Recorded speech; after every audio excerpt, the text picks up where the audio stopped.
मैं रवि कुमार, स्वागत है आपका रेनेसा आईएएस में। चलिए, आज रांची एडिशन के पेपर में 11th जेपीएससी के संदर्भ में कुछ सूचनाएं प्राप्त हुई हैं, उसी के विश्लेषण को कर लिया जाए। उसी के संदर्भ में आज यह वीडियो बनाया जा रहा है ताकि जेपीएससी की करंट क्या स्थिति है, आपके वैकेंसी की क्या स्थिति है, उसके बारे में एक संक्षिप्त जानकारी आपको प्राप्त हो सके। चूँकि आप लोग काफ़ी बेसब्री के साथ 11वें जेपीएससी के इंतजार कर रहे हैं और कई ऐसे अभ्यर्थी हैं जो वास्तव में अपने सिलेबस को फिनिश भी कर चुके हैं, अब सेकेंड राउंड में जाने वाले हैं या सेकेंड राउंड में जा चुके हैं, तो उनको लग रहा है कि जितना जल्द अब आ जाए उतना बेहतर है। लेकिन ऐसा नहीं है कि जेपीएससी के पक्ष पर कुछ नहीं हो रहा है, कुछ न कुछ हो रहा है। सरकार की अपनी प्लानिंग है जिसके कारण वैकेंसी संभवतः नहीं आ पा रही है।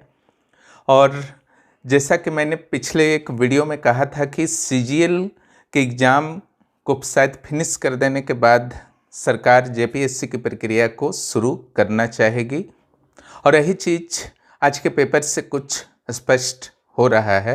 11वें, 12वें और 13वें तीनों जेपीएससी को साथ लेने की तैयारी संभवतः गवर्नमेंट के द्वारा की जा रही है, क्योंकि अगर वैकेंसी इस वर्ष नहीं आती है, जैसा कि पेपर में लिखा है कि जनवरी तक संभावित है, तो 31 दिसंबर तक के वैकेंसी को जोड़ा जाएगा। यानी कि 11वां, 12वां और 13वां तीनों जेपीएससी को एक साथ लिया जाएगा।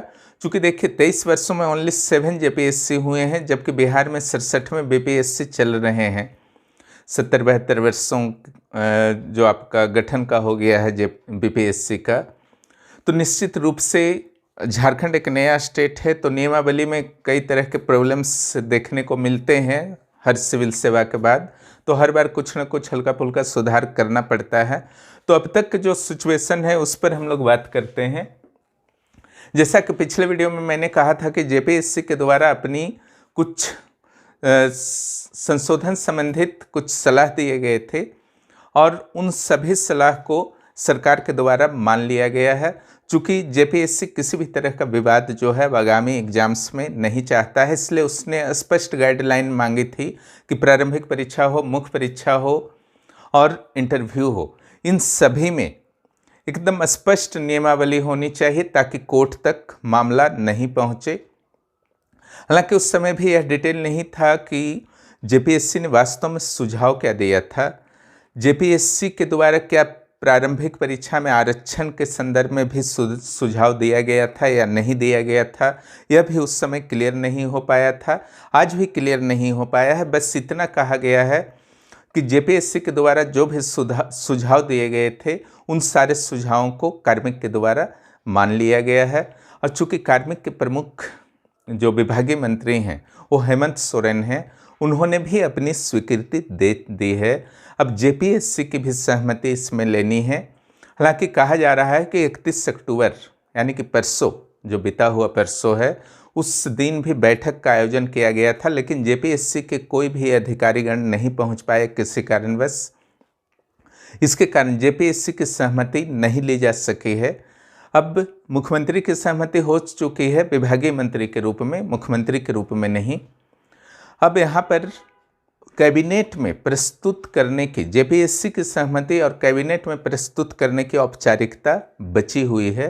हालांकि इसमें कोई समय नहीं लगेगा, तुरंत भी हो सकता है, लेकिन सरकार की अपनी कुछ प्लानिंग होगी, उसके अनुसार सरकार आगे बढ़ रही है। आप लोग टेंशन नहीं लीजिए। जिनका फिनिश नहीं हुआ है, फिनिश करने का प्रयास कीजिए। वैकेंसी आने से पहले मुख्य परीक्षा के 2-3 पेपर को फिनिश कर लीजिए, और जिनका हो गया है अगले राउंड में चले जाइए। जिनको ज़्यादा समस्या हो रही है, रेनेसा आईएएस से आप जुड़ सकते हैं। वहाँ क्लासेस, टेस्ट, मुख्य परीक्षा के रेगुलर क्लासेस चल रहे हैं। पीटी के टेस्ट जो आपके होते हैं, सप्ताह में 4-5 लॉन्ग क्वेश्चंस के टेस्ट होते हैं, और वहाँ पर टॉपर्स के कॉपीज को भी देख सकते हैं जो पिछली बार हायर रैंक के साथ क्वालिफाइड हुए थे। अगर आपको अच्छा रैंक लाना है तो लगातार लगे ही रहना होगा, आपके पास और कोई चारा नहीं है। और वैकेंसी जो है जनवरी में आपका संभावित है। और इन सारी चीज़ों पर अब तक जो संभावना, अब तक जो प्रगति हुई है उस पर मैंने चर्चा कर ही दिया, इस पर भी चर्चा मैंने कर दिया है।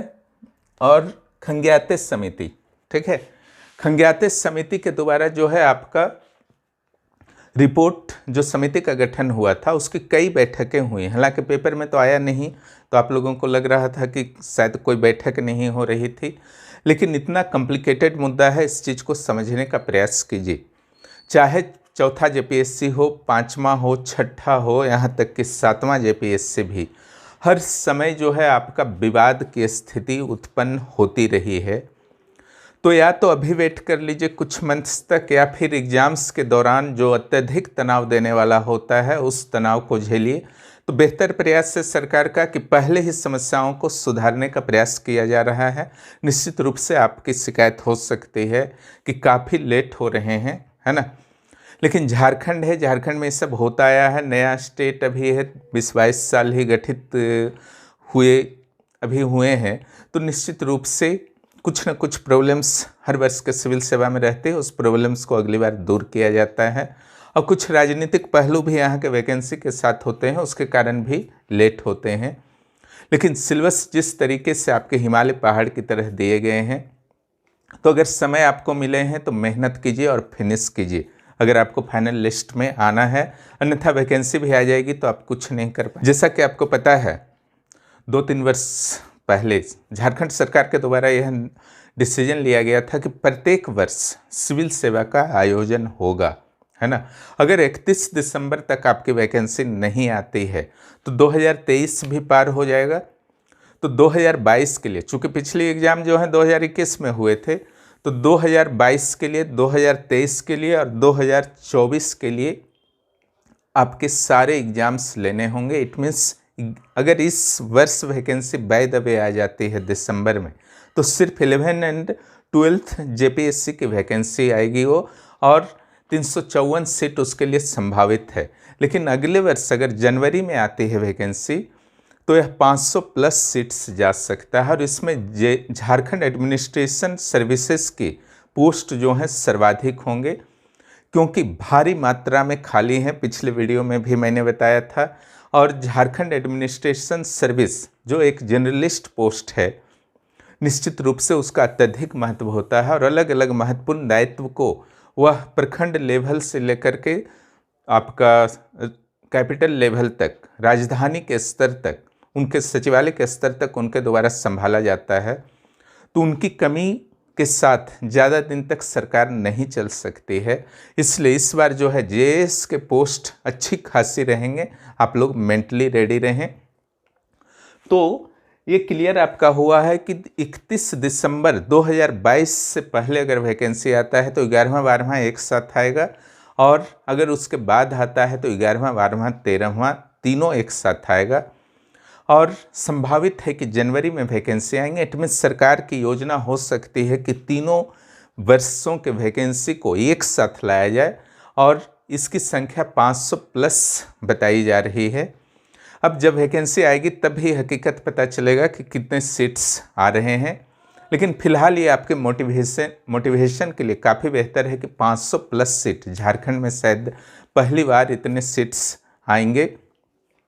उसके लिए आपको अच्छी तरीके से तैयार हो जानी है, इंतज़ार नहीं करनी है। जिनका अब तक भी शुरुआत नहीं हो पाया है उनके लिए भी अभी भी संभावनाएं बची हुई हैं।